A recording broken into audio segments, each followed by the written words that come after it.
For Renda Morris, a third-generation West Virginian, coal isn't just an energy source, it's a way of life. My husband's a coal miner too, and my father was, and my grandfather, my father-in-law. This is the Beckley Exhibition Coal Mine. It was once an active coal mine, and it hauled its last carful back in 1960. But now it's a storied museum devoted to preserving an incredible past. These are the teapot lamps. Morris, along with a handful of other coal family veterans, runs a museum. It offers underground mine tours to visitors who want to get a glimpse of what it was like to work underground 12 hours a day, 6 days straight. For 20 cents per ton. Marvin Turner used to work some of those long days underground for 24 years. Now he's a tour guide at the museum.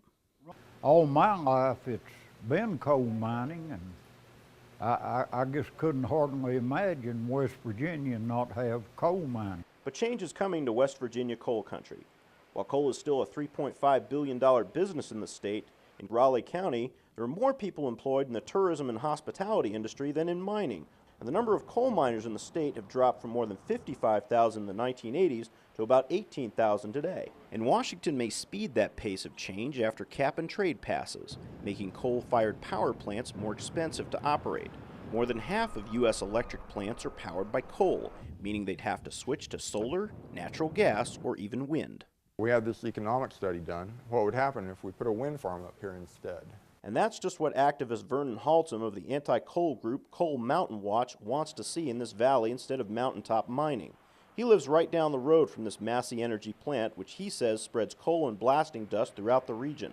The dust layers everything in sight, even this school playground, located less than 300 feet from a giant coal silo. When your children breathe coal dust in school, and when they're sitting 400 yards downstream of a leaking 2.8 billion gallon sludge dam, you're going to have diminished property values. You're going to have a generation that's being raised with significant health problems. So far, Massey Energy, which owns the coal plants and mountaintop mines in this region, has declined any interest in wind farms. They didn't respond to any attempts for comment for our story either. But Haltom says in less than 17 years, the coal in this valley could start running out. A commercial wind farm would generate a great deal of electricity, 368 megawatts, which would power 70,000 homes forever. Those wind farms, Haltom says, could deliver $1.7 million a year in taxes back to Raleigh County, compared to just $36,000 in taxes paid to the county for mountaintop mining. But old ways die hard in southern West Virginia, and many residents say the coal industry has been good to them. If it hadn't been for coal, I wouldn't have had this. I'd have probably been someplace else. The economic benefits of the coal industry are evident by this list of donors for this children's playground. The real question for the community is, in the future, does it come at too much of a cost? For Clean Skies News, I'm Dan Goldstein.